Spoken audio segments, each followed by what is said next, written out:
Hola, ¿qué tal amigas, amigos televidentes en Extra Plus? Un gusto saludarles, darles la bienvenida a esta edición de Adelante Nicaragua. El 2 de abril, a nivel mundial, se celebró el día en que se hace conciencia sobre el autismo. En Nicaragua, toda esta semana está dedicada a hacer conciencia sobre el autismo. Hay varias actividades, se han realizado ya varias actividades y hay otras más que están por realizarse en el resto de esta semana. Vamos a tocar en esta edición el tema del autismo. Vamos a conversar con la presidenta de CAINA, Gerda Gómez, y con su vicepresidenta, Sonia Jiménez. Muchas gracias por estar con nosotros. CAINA es una asociación de padres con hijos con autismo que está trabajando este tema y prácticamente es un grupo de apoyo, CAINA, ¿no? Hay varios grupos de apoyo actualmente, Néstor. El grupo de apoyo en Managua, ¿verdad? Grupo de apoyo en Estelí y también en Chinandega. Actualmente se está desarrollando, pero ya está bastante avanzado en Granada. Entonces, en Granada con Patricia Galeano, en Estelí con Carol Castillo, que son la coordinadora, en Chinandega con Yesenia Reyes, son los contactos con los cuales se pueden organizar y pueden ver estos contactos allí, precisamente en la página web de Fundación CAINA, www.fundacioncaina.org, o entrando al Facebook, que es el grupo de apoyo a familias de personas con autismo. Entonces, hasta el momento, como grupo de apoyo, pues hemos venido desarrollando algunas tareas relacionadas precisamente al trabajo de la atención emocional a las familias. Que eso se desarrolla, podría decirlo yo, de una manera espontánea, porque ocurre que al estar reunidas familias de personas con autismo, y yo creo que de cualquier interés ocurre de esa manera, en que las familias comienzan a expresarse espontáneamente, comienzan a sacar emociones, es una catarsis, y entonces todo eso une, y todo eso también además permite que las familias se identifiquen, esa identificación, y incluso el hecho de llorar, el hecho de decir me siento mal, me siento bien, sí, también, y todo eso es bueno, yo siempre digo que también demostrar las emociones hay que hacerlo. No, y aquí principalmente el hecho de saber que la gente no está sola, que no solamente a uno le ha ocurrido, sino que hay otras personas que han pasado por lo mismo y que han tenido estas experiencias y le han funcionado tal camino, ¿no? Sí. Porque esto es de muchos caminos, no es un único camino. Sí, exactamente. Sí. Es de muchos caminos porque hablar de autismo o hablar o conocer a un niño con autismo es conocer únicamente un niño con autismo, porque cada caso es muy diferente, es un espectro. Entonces, los niños con autismo que presentan diversas condiciones, diversas características, es precisamente lo que los padres manifiestan en cada reunión de grupo de apoyo, donde dicen mi hijo con trastorno del sueño, mi hijo que además colateralmente presenta epilepsia, que presenta problemas gástricos, todo eso se comparte y estamos claros de que lo que le sirvió a uno no es necesariamente lo que me va a servir a mí, pero sí se comparte información, se comparte conocimiento, porque eso es muy importante también estar claro de que le sirvió a ella, le sirvió a él, pero no necesariamente me va a servir a mí, pero me informo, conozco, es algo de lo que hablamos precisamente antes de iniciar la entrevista acerca de la importancia de la información, de la capacitación. Y fundamentar una capacitación sobre una información validada, una información que realmente venga de estudios que con resultados que han demostrado realmente su eficiencia, su efectividad, su validez. Entonces, también ese es otro asunto. Sí, que ese es un asunto importante, la información. La información tiene que ser información realmente verificada de alguna manera, porque uno se puede meter a Google, que es lo más normal, poner autismo y poner cómo enfrentarlo, y se puede encontrar cualquier cantidad de información y no necesariamente es la información correcta, que ese es uno de los asuntos, ¿no? Pero bueno, a ver, empecemos dando información correcta nosotros. Hasta hace algún tiempo se decía el autismo, a ver, más bien, hasta hace algún tiempo no se reconocía el autismo como tal, ¿ah? Es decir, se podía decir que estábamos hablando de gente malcriada, de gente maleducada, o qué sé yo qué cosa. Con la película que ella Rainman, hace 20 años, digamos, como que se llevó a la pantalla grande por primera vez el tema del autismo, y entonces y uno empezó a hacerse preguntas, ¿no?, acerca de esto. ¿Qué cosa es el autismo como tal? El autismo es una condición de vida.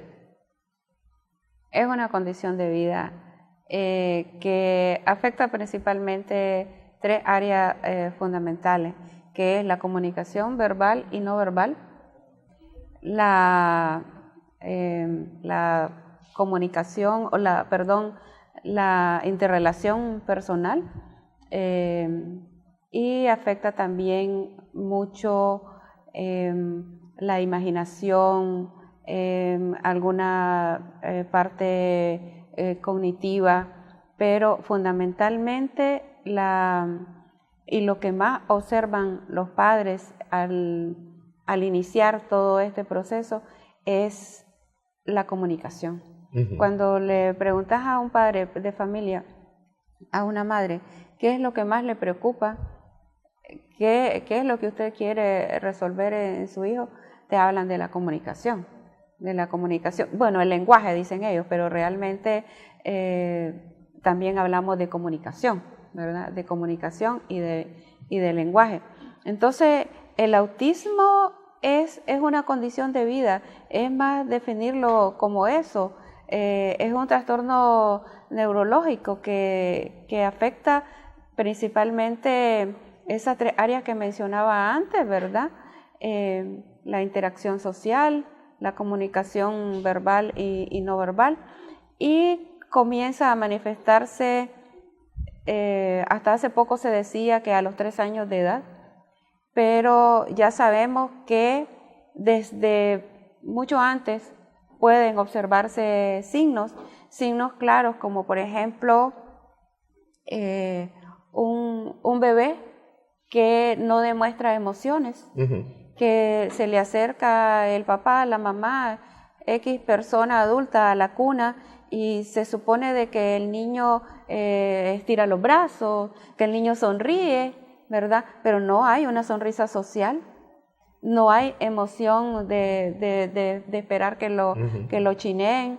Entonces, desde allí los padres comienzan a sentir, a observar que algo pasa, que algo hay que resolver, pero va pasando el tiempo, ¿verdad? Porque generalmente uno decide o le dicen hay que esperar, y bueno, pasa el tiempo y luego, ¿qué ocurre? Observan o creen como que aparentemente el niño es sordo porque no reacciona a los sonidos, ni siquiera a sonidos fuertes, porque no reacciona a su nombre, porque demuestra hipersensibilidad o hiposensibilidad, que significa que puede, por ejemplo, rechazar un abrazo o necesitar mucho un abrazo, buscar mucho los abrazos.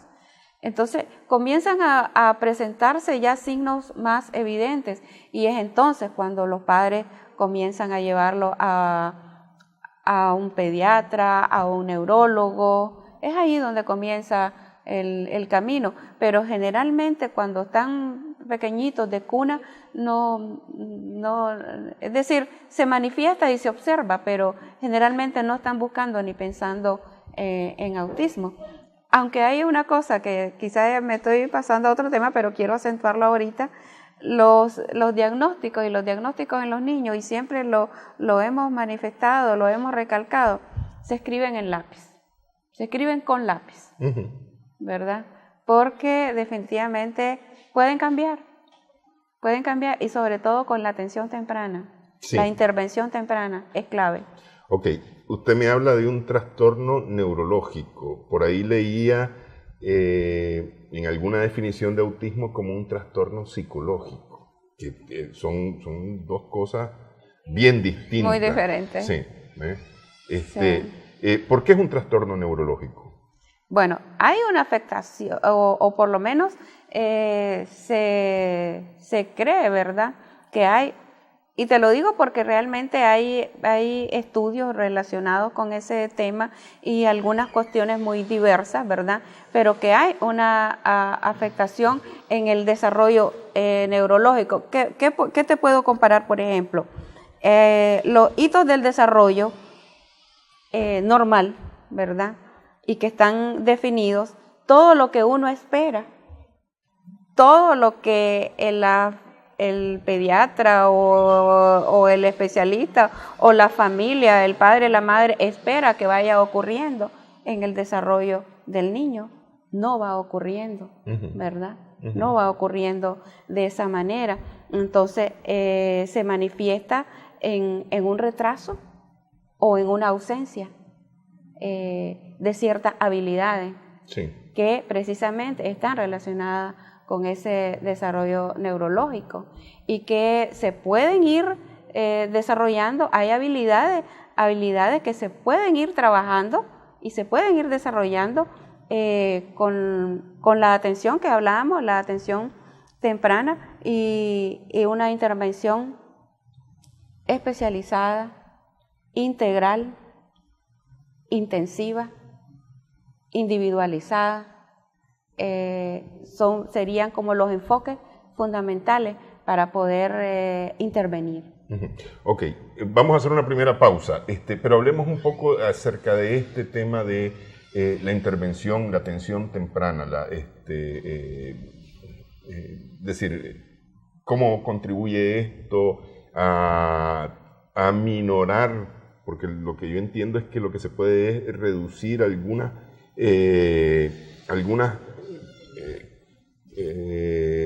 cosas de esta condición, algunas actitudes de esta condición, pero no necesariamente eliminarla. Esta es una condición de por vida, ¿no? No se cura. No se cura. No se cura porque no es enfermedad. Exactamente. Que eso es importante. Hacemos una primera pausa en esta edición de Adelante Nicaragua. Regresamos en breve.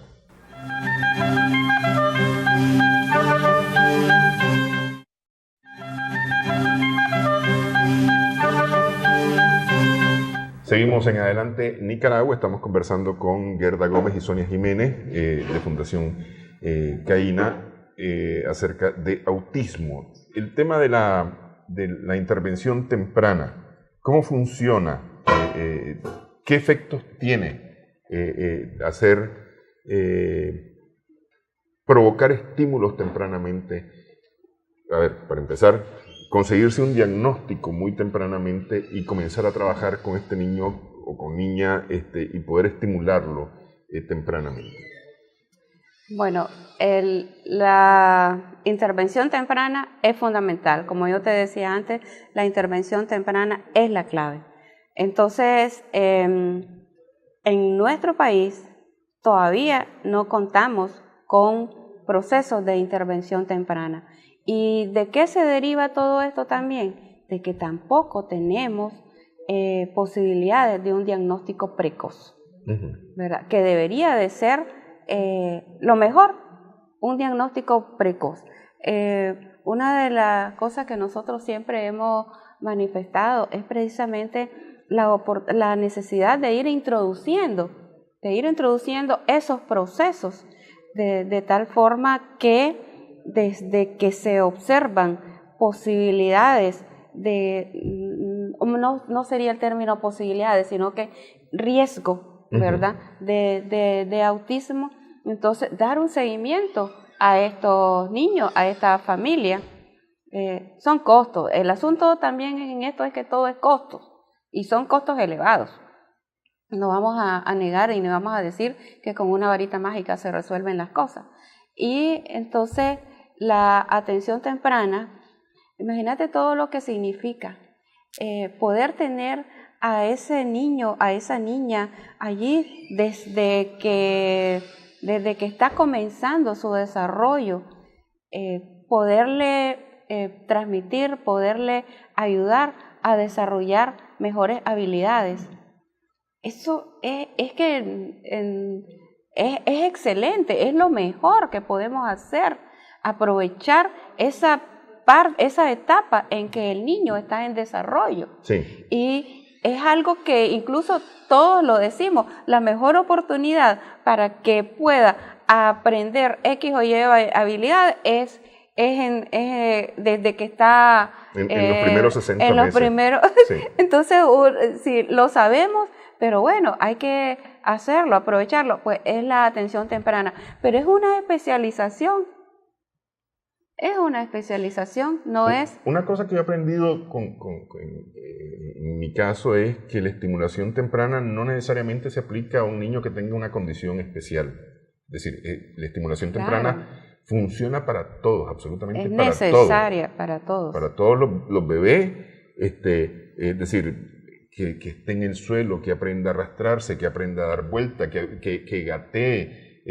No obligarlo a caminar, por ejemplo, pues para la parte motora, que trabaja mucho en la parte neurológica, ¿no? Todo esto que se mira tan... Que todo se va integrando, todo. Sí. El cerebro aprende toda la vida, pero los años críticos, pues es la primera infancia, ahí es donde tiene que estar los niños en programas de estimulación, todos los niños, como usted lo está diciendo. Y recalco, porque muchas veces algunos profesionales se dicen, solamente en este periodo el niño va a aprender. No. El cerebro aprende toda la vida. Permanentemente. Sí. Estamos aptos para aprender a nuestras habilidades, nuestras posibilidades con lo que tengamos. Pero la intervención temprana es muy importante. Usted comenta algo muy puntual, que es el movimiento. Yo soy mamá de 2 chicos con discapacidad, uno con una discapacidad motriz severa, y Sebastián, que tiene autismo. Uno como padre va aprendiendo en el proceso, a lo largo de la vida, muchas cosas. Si pudiera regresar un poquito el tiempo, trabajaría la parte motora de mi hijo con autismo. Definitivamente, antes que lenguaje, antes que habilidades sociales, antes. ¿Por qué? Porque si el niño no está en control del cuerpo, de lo que yo siento, que no está integrado lo que siento, lo que veo, lo que escucho, pues difícilmente se va a beneficiar tanto de una terapia de lenguaje, que es lo que me pasó a mí. O sea, nos pasó esto, ya tuvimos el diagnóstico, vámonos señora, tiene que irse a terapia de lenguaje y a un preescolar para que se relacione. Sí. Pero si el niño no estaba listo para ir al preescolar, lo que hice fue incrustarlo en el preescolar, donde el niño dice, bueno, ¿y qué hago aquí? Tengo 2 años y medio y no me molestan los ruidos, no me siento bien. Entonces, no es esa la forma. Sí. Y estuve parada en un... No olvido esa tarde que estuve parada en un gimnasio motriz, de motricidad. Pero dije, no, el médico me dijo que me fuera a terapia de lenguaje y vámonos, terapia de lenguaje todos los días, de lunes a viernes, con costos altísimos, que no digo que no le sirvió, porque sí sirve. Definitivamente. Todo sirve. Pero ¿qué tal si hubieran sido 2 veces a la semana terapia de lenguaje, 3 de motricidad y 2 para ir a un lugar donde conviva con otros niños? Entonces se va integrando a todos esos ambientes de relación con mi cuerpo, me relaciono con mis compañeritos, me interesan los niños, me siento bien. No que de repente uno vaya a hacer lo primero que le dicen, que yo sé que el doctor lo hizo de muy buena intención, claro, desde su profesión, ¿verdad? Pero el desarrollo del niño, el sentir el cuerpo, arrastrarse, rodar, igual con mi hijo grande, o sea, él no puede caminar, no puede mover los brazos, pero se arrastró, se daba vueltas, hizo 1000 cosas y ahorita pues tiene una vida independiente totalmente en otro país, ya profesionista, y se fueron dando muchos procesos muy interesantes sociales en toda esa larga vida de mi hijo. Ya es grande, tiene 26 años, y Sebastián tiene 9. Pero eso sí, yo insisto, el que el niño gatee, el que el niño se arrastre, el que el niño sienta, que se trabaje mucho en casa, todo lo que se pueda, de patear una pelota, que son cosas que uno puede hacer en casa perfectamente. El tocar objetos con diferentes y por supuesto, texturas, hay personas, ¿verdad? Fisioterapeutas, que nos ayudan, personas que trabajan mucho en la integración sensorial, que es importantísimo. Pero en casa uno puede seguir trabajando esas cosas y de manera divertida, no tiene por qué ser rutinario, no tiene por qué ser aburrido. Sí. Tenemos que ser muy creativos como padres. Sí. Usted tocó un tema importante, que es el tema de la relación de los niños con otros niños, ¿ah? Y no quiero hacer diferencia entre niños y niños.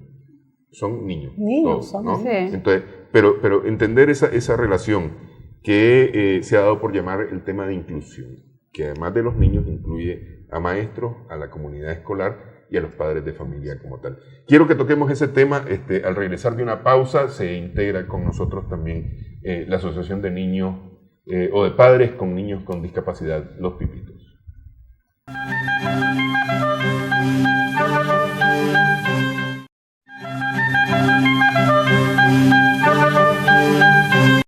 Seguimos en Adelante Nicaragua, en Extra Plus. Se integra, además de doña Gerda Gómez y Sonia Jiménez de la Fundación CAINA, se integra a esta conversación Leonor Gutiérrez, que es presidente de la Asociación de Padres con Niños con Discapacidad, Los Pipitos, que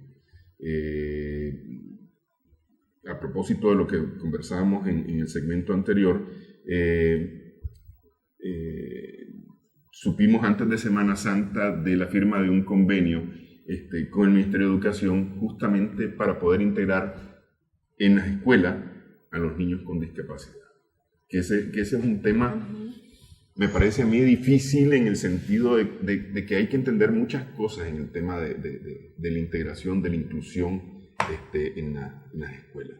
No es solamente metemos a los niños y ya van a clase con los otros niños. Cuéntenos un poquito. Sí. Gracias por estar con nosotros. Bueno, muchas gracias a ustedes por el espacio y en buena compañía. Pues fíjate que realmente para nosotros, para los Pipitos, y yo creo que es válido para todas las personas, familias y profesionales y todos los que trabajamos este tema, que haya este esfuerzo, que haya, porque partimos de que es un reconocimiento al derecho humano de nuestros hijos e hijas a recibir una calidad en la educación, una educación de calidad. Ese es un primer punto para nosotros y por supuesto pues que lo hayamos podido concretar en el contexto de días que son ya muy emblemáticos, muy reconocidos, entre el día de que se trabaja toda la reflexión y la acción social por síndrome Down y luego por el autismo. Y entonces nos parece que es una excelente oportunidad para que todos nos convoquemos y analicemos realmente el papel tanto del Estado, de las instituciones, de la familia en el tema de la educación de las personas con discapacidad. Entonces, pues en principio estamos muy contentos de haber podido concretar este acuerdo. De hecho, estamos instalando unas comisiones técnicas de ambas organizaciones por ahora, pero que debe llevarnos a involucrarnos a todos, ¿verdad? No solo a los Pipitos, sino a todos los que trabajamos con este tema, porque todos tenemos que aportar. Porque, en definitiva, pues el reto era la educación inclusiva, que le llamamos, ¿verdad? Y entonces, históricamente hemos tenido la educación especial. Sí. El país lo que tiene son 25 centros en todo el país. O sea, prácticamente tenemos uno por cabecera departamental, sí. Prácticamente.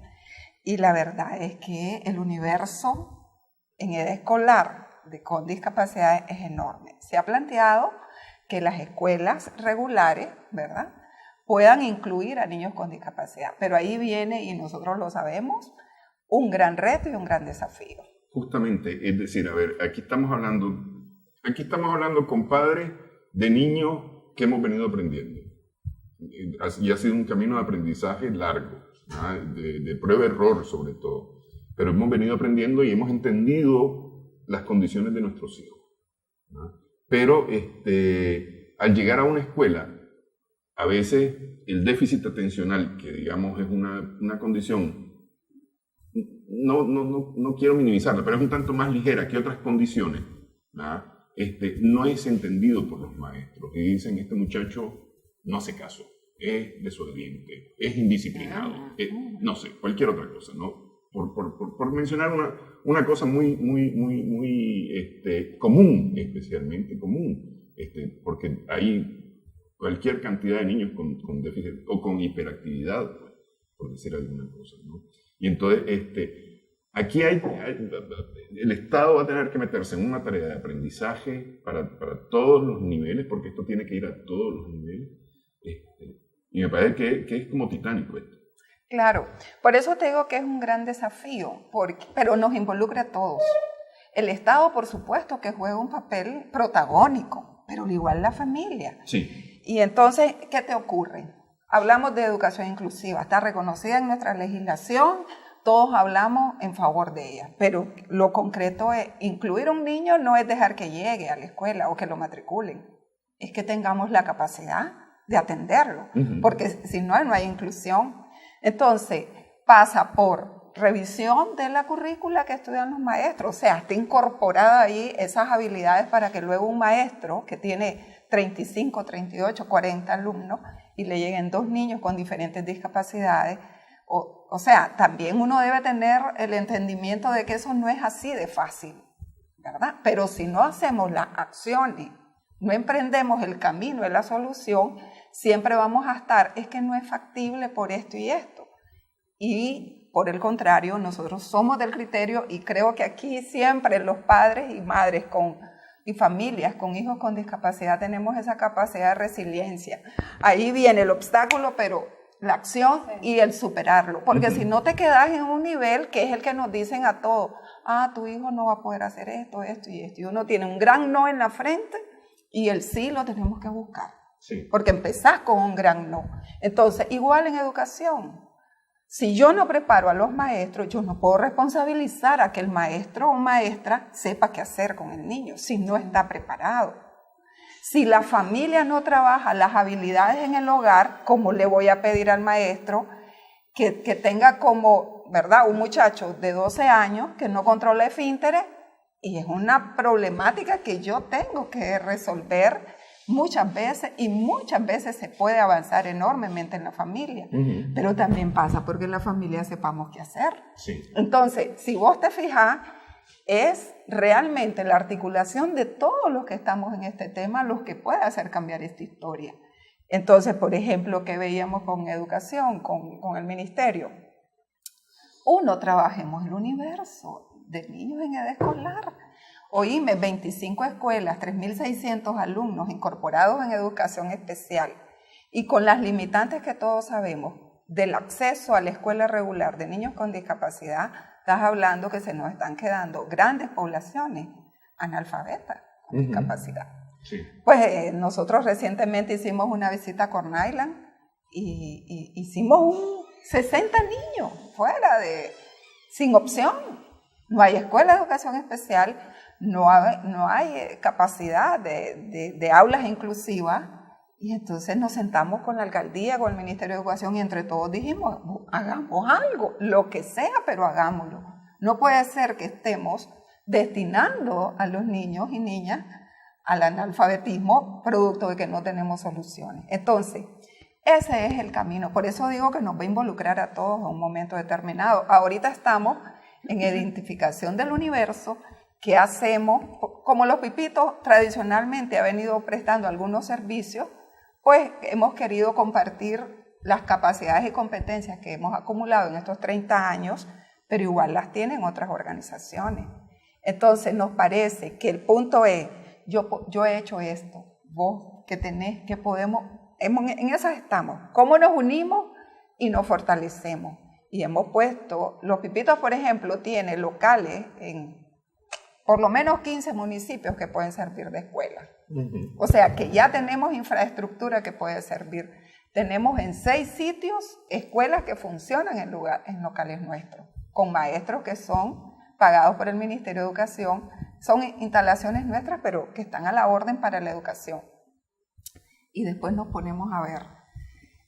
De 0 a 3, hay un programa del gobierno, por ejemplo, de 0 a 3, pero si no tiene el componente de cómo trabajar en esa etapa la discapacidad, igual volvemos a lo mismo. Pasan, porque el que trabaja esos temas, si no conoce cómo hacerlo, igualmente no va a poder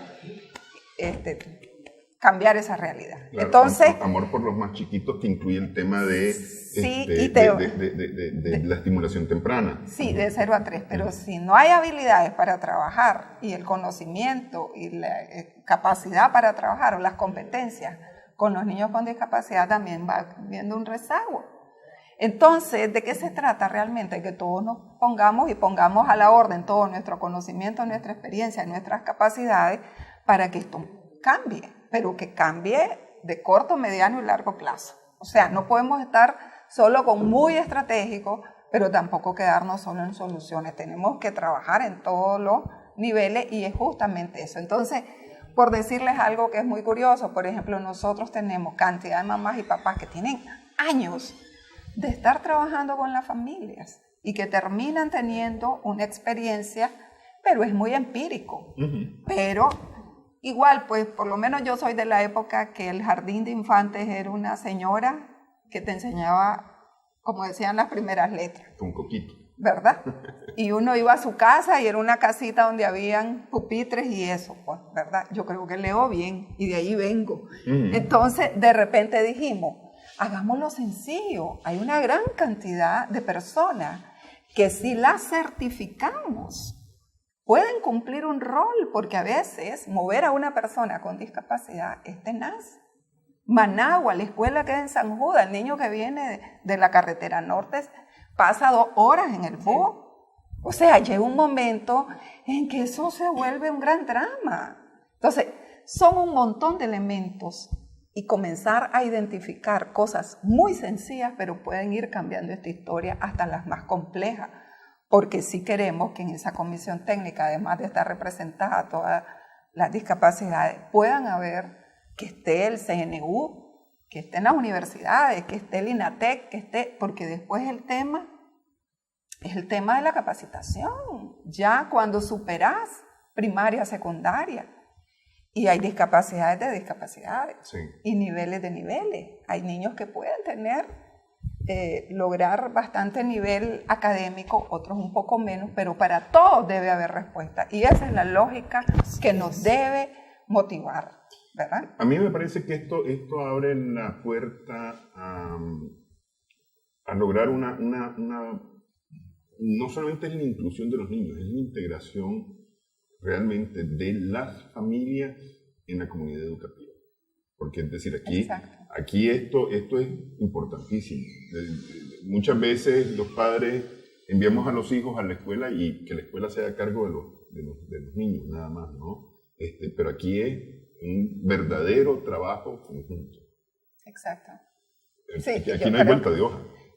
Sí. Mira, siempre es válido, yo creo que la educación debe ser así en todos los ámbitos, pero en el caso particular de nuestros hijos e hijas, recobra mayor importancia, porque la verdadera inclusión se da en el hogar en primer lugar. Yo no le puedo pedir a la sociedad inclusión si en el hogar yo tengo un hijo o una hija sorda y no busco la forma de comunicarme. Sí. ¿Me entendés? O sea, yo pido que el maestro entienda, yo pido que el otro entienda, pero si en la casa algún miembro de la familia no hace el esfuerzo por establecer la comunicación, la inclusión no se da, porque es que viene de adentro hacia afuera. Luego vas a la pulpería, y yo lo hice, mi hija es sorda, y yo lo hacía. Yo me iba a la pulpería y le decía a la señora de la pulpería de mi barrio, cuando María El Pilar venga y le haga esta seña, lo que quiere es tal cosa.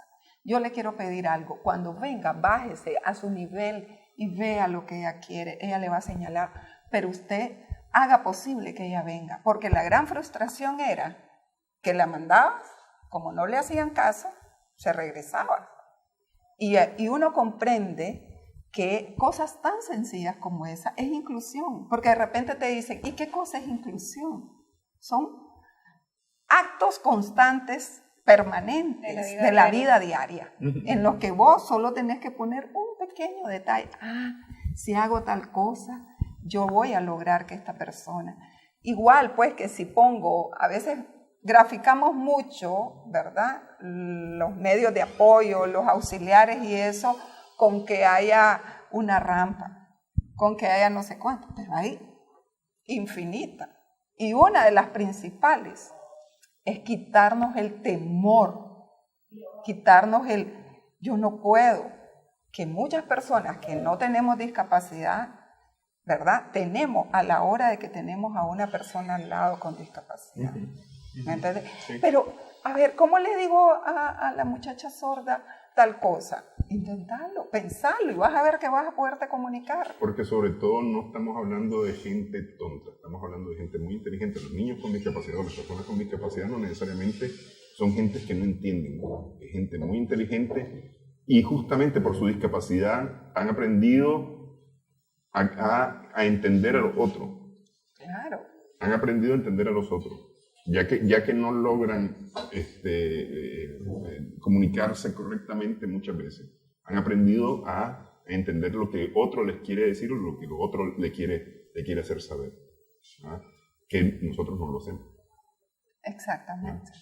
No, y te voy a decir algo. Ya cuando tenés hijos, pues mi hija ya tiene 36 años, entonces pero ella a los 16 años, ella quería usar el bus. Y yo desconfiada, porque el tema es que confiemos en la persona con discapacidad. Muchos desconfiamos y entonces sobreprotegemos y demás. Y eso viola sus derechos, violenta sus derechos. Entonces, en la familia es muy común, pues mi hija que no tenía ninguna discapacidad, dame ray para ir a la universidad, no sé qué, que no sé cuánto. Y yo queriendo que mi hija que era sorda, llevarla yo. Y allí ella me decía, no, yo quiero ir sola, porque yo quiero aprender dónde está la parada de bus, quiero saber de los buses, si yo no tengo vehículo, yo quiero aprender. O sea, hay una actitud de déjame ser, déjame con todos mis derechos, ¿me entendés? Porque vos cuando sobreprotegés, minimizás la capacidad que puede desarrollar. Entonces, por eso te digo que el tema de inclusión es tan vasto. Yo siempre digo, cada vez que se da la ocasión de un día dedicado al autismo, al síndrome Down, a las personas sordas, cualquiera, es un día de reflexión y de acción. Porque yo lo que debo hacer ese día es preguntarme, ¿qué tanto sé de esto? ¿Qué estoy haciendo yo por cambiar o por mejorar o por fortalecer la capacidad y los derechos de estas personas? Y cuando uno se pregunta, encuentra, si yo hiciera tal detalle, ¿verdad? Pues ir a la caminata, ir a la exposición, ponerme de azul, ponerme calcetines diferentes, o sea, todo eso ayuda, pero si yo voy un poco más, ¿me entiendes?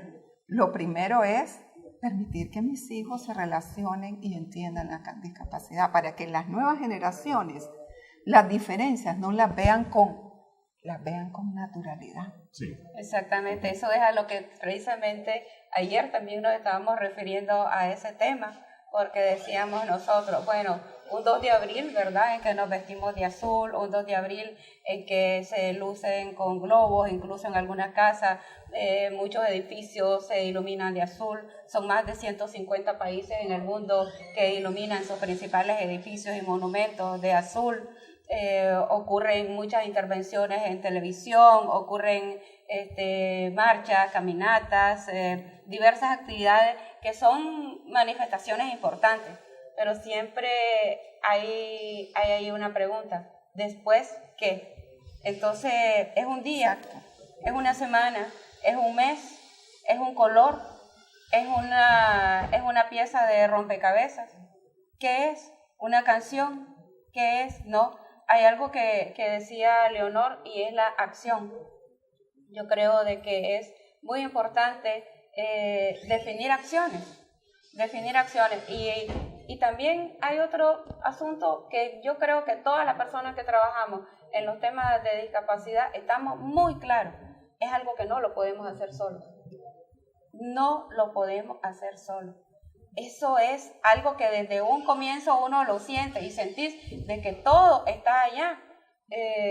Simplemente algo que parece sencillo y que lo estaba mencionando Leonor, lo que se refiere a poder enseñar, transmitir a la gente, lo que se refiere, lo que yo puedo hacer para integrar, lo que yo puedo hacer para demostrar solidaridad, lo que yo puedo hacer para involucrarme. ¿Qué puedo hacer? Hay cosas, y lo estabas diciendo, simplemente eso, de hacer cambiar la actitud de una señora en una pulpería. Solamente eso, imagínate lo que se va haciendo y lo que significa que esa señora de la pulpería se lo transmita a sus hijos, a sus vecinos, a sus hermanos. Estás haciendo precisamente ese trabajo de hormiga. Una cuestión que también no quiero olvidar y que lo mencionó Leonor es la revisión del pensum académico de la docencia, de los docentes. Mira, yo soy maestra, fue mi primera profesión, soy maestra y sinceramente no recuerdo que nos hayan preparado para qué hacer cuando nos llega un niño con alguna discapacidad al aula. No lo recuerdo. Fíjate que nos hayan hecho una práctica, qué hago cuando llega un niño con sordera, un niño con síndrome de Down, un niño con autismo, ¿qué debo hacer? No lo recuerdo, sinceramente. No quiero decir que tajantemente no había nada, simplemente digo, no recuerdo que haya habido algo y que me hubiera impresionado, obviamente, ¿verdad? Significativo de trabajo para qué hacer cuando me llegue un niño con discapacidad al aula. Entonces, en ese trabajo que ustedes están haciendo, y es muy importante también que estés mencionando que es un trabajo en que se involucra o se va a involucrar a todos, es precisamente ese el camino.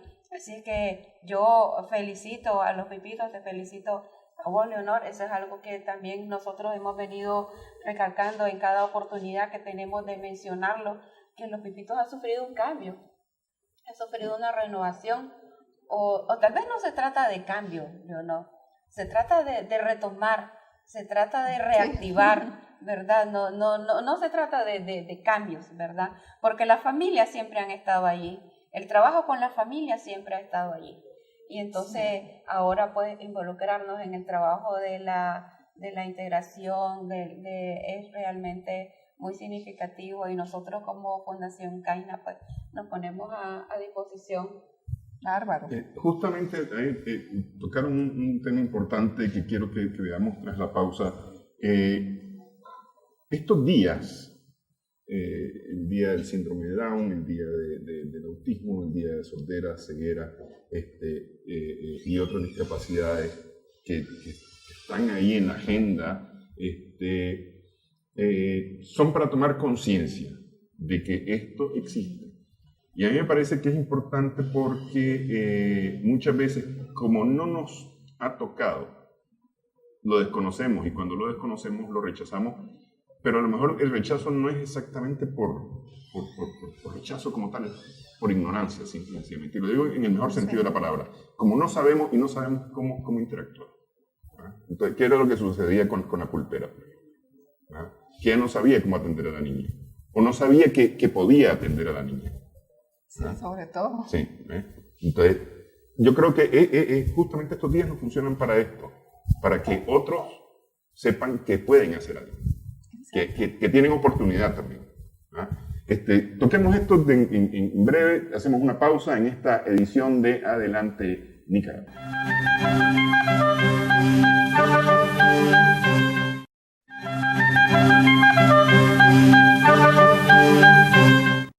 Seguimos en Adelante Nicaragua, estamos hablando de autismo e inclusión y decíamos que justamente estos días, en mi opinión, son una oportunidad justamente para que todos podamos aprender. Ustedes realizaron una exposición de pintura este martes, pero en la que estaban expuestas obras de niños con autismo. Pero están ya pensando en una exposición de niños.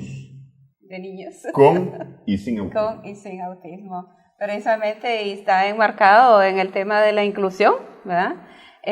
Vamos a el segundo taller de arte, segundo Artea, lo vamos a desarrollar en mayo que viene, la que ha sido nuestra benefactora en este tema de los talleres de arte, Evelyn Cohen. Entonces vamos a desarrollar el segundo taller de arte, pero bajo ese concepto de inclusión, en que vamos a tener niños con autismo y sin autismo, ¿verdad? Y poder hacer ahí realmente una simbiosis en que las familias también puedan eliminar o comenzar a eliminar esos temores, esos miedos de estar frente a un niño con X discapacidad y que más bien se conviertan en colaboradores, que se conviertan en amigos. Vamos a poder hacer, los talleres de arte están dirigidos también a ese trabajo de, además de desarrollar o de crear, también está en la socialización, el desarrollo o el mejoramiento de mejorar las habilidades motrices y también ahora en este nuevo proceso que estamos planificando, que estamos proyectando realizar, vamos a involucrar más a las familias que en el taller anterior definitivamente tuvieron padres, madres, abuelas, abuelos, tíos, tías, hermanos, pero queremos que entonces hacer esa simbiosis en la cual las familias de personas con autismo y las familias de personas de niños o adolescentes neurotípicos puedan participar de momentos de relajación, porque estos talleres de arte también han permitido eso, relajación, diversión, momentos en que los niños incluso ni siquiera querían irse, cuando ocurría de que podrían estar frente a la pintura y no aceptarla, no querer tocarla, ¿verdad? Diferentes texturas que también utilizamos sonidos, utilizamos música. Entonces, pero todo eso en el proceso fue cambiando y los niños se fueron emocionando con el uso de las diferentes texturas, con el uso de las diferentes pinturas. Entonces, queremos también apuntar a eso, al trabajo diverso.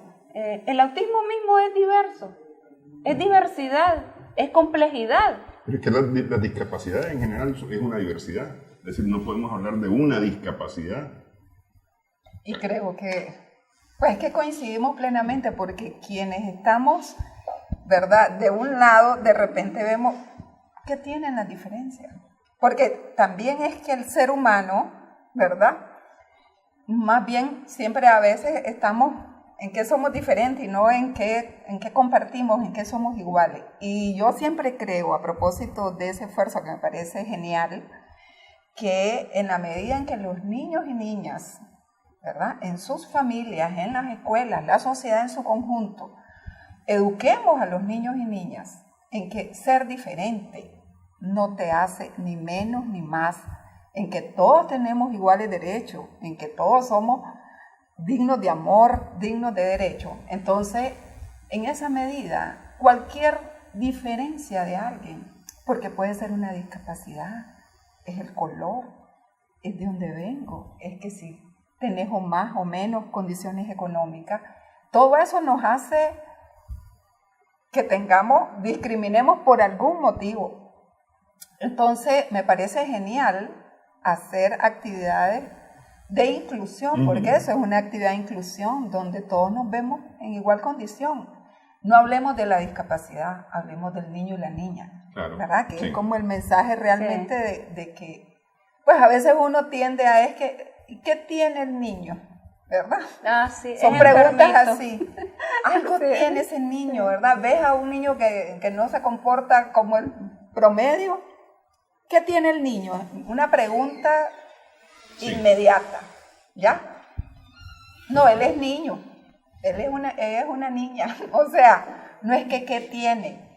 Y ¿verdad? Sonia nos podría tal vez también compartir experiencias relacionadas con este tema de la inclusión directamente con su hijo, con Sebas, y también su hijo mayor, que es Víctor, que también tiene una discapacidad y ahora es un profesional. Claro.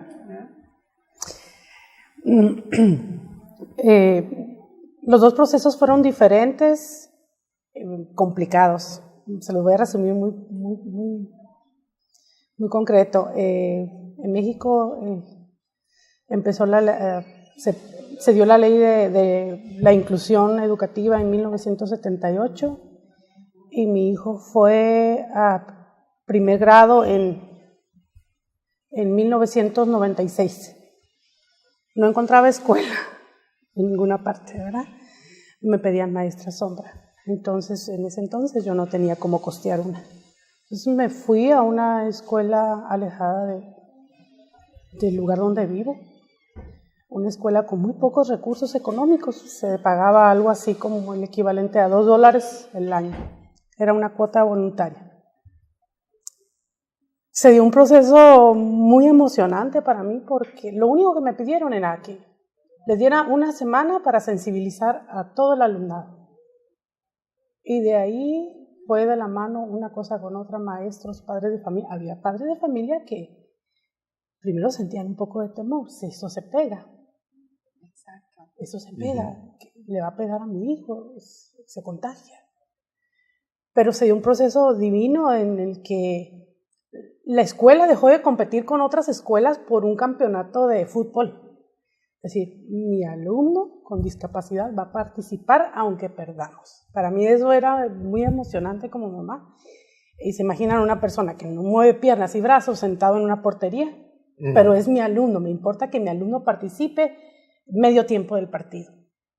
Metían un montón de goles, pero si paraba uno, esa escuela brincaba. Y no nomás los de nuestra escuela, sino los de la otra escuela. Entonces se fue dando un fenómeno ahí de convivencia. Al rato, ahí va el Víctor para acá, ahí va Víctor para allá. Cuando nosotros llegamos aquí en Nicaragua, empezar a buscar escuela fue uno de los temas que a mí me preocupaba mucho, porque apenas habíamos conjuntado algo, ¿verdad? No somos de aquí. Y toqué la puerta en muchas escuelas y por diferentes motivos me dijeron que no, y que es válido decir no puedo, no estoy preparado. Uno como padre pues se siente mal, pero tiene que también aterrizar, ¿verdad? Cuando a uno le dicen no sé cómo, ¿qué hago? No puedo, no hay cupo. Miles de motivos me dieron de respuesta. Y a la única escuela que no había ido es la que tenía muy cerca de mi casa. Dije, bueno, pues es un colegio bilingüe. ¿Qué voy a ir a hacer? Hasta yo misma. Por eso es cierto lo que usted dice. En algún momento uno piensa, no, es que mi hijo nomás va a ir a la educación especial o hacer tal cosa, algo técnico o algo que sepa elaborar. Y me decía mi esposo, vamos. Y si no es por una señora que estuvo, vaya, yo ya fui a hablar por usted. Una nicaragüense así, hagámoslo. Yo decía, no estoy preparada para otro no estoy lista para otro no, estoy cansada. Visité 20, 22 escuelas y eran no. Y me lo dijeron muy claro en ese colegio, no somos especialistas en educación especial, pero le reconocemos a su hijo el derecho de asistir a una escuela y vamos a ver cómo hacemos. El proceso fue muy bueno, difícil al principio, pero Mi esposo y yo nos involucramos mucho en el trabajo, de cómo el niño aprende, el niño asiste con su maestra sombra, la escuela ve el trabajo, los niños lo integraron, lo incluyeron totalmente. Cuando yo les digo en la última reunión que tuvimos para ver las adecuaciones y todo eso del niño, le digo, mientras nosotros estamos viendo que si quién da qué, que si quién hace quién, los niños están conviviendo, ya nos pasaron. Sí, y nosotros todavía no nos podemos poner de acuerdo, a veces somos un poco inflexibles, como padre, ¿eh? Porque no quiero decir que los otros nomás, ¿por qué no ceder un poquito? ¿Por qué no sumar esfuerzos entre lo que sabes usted, lo que puedo hacer yo? ¿En qué ayudo? Siempre disponible en decir, me sumo a los esfuerzos que la escuela, que la comunidad hace, que otras asociaciones, nuestra fundación, nuestro vecino, porque tengo vecinos con discapacidad. Pues es nada más eso, es aprender a convivir, respetando las diferencias de todos. Bueno, desafortunadamente podríamos quedarnos aquí platicando sí, yo creo que sí. Cualquier Es cantidad bien de bonito, tiempo, pero el tiempo se nos agotó. Quiero agradecerles que hayan estado con nosotros. Yo insisto, esto es, me parece, oportunidades para todos. No es el día del autismo, el día de tal otra discapacidad. Es oportunidades para todos, ¿no? Para que nos conozcamos, nos entendamos, nos aceptemos y trabajemos juntos. Les agradezco que hayan estado con nosotros. Gracias a nuestras amigas, amigos televidentes también por su sintonía. Esperamos que el programa haya sido de provecho para ustedes.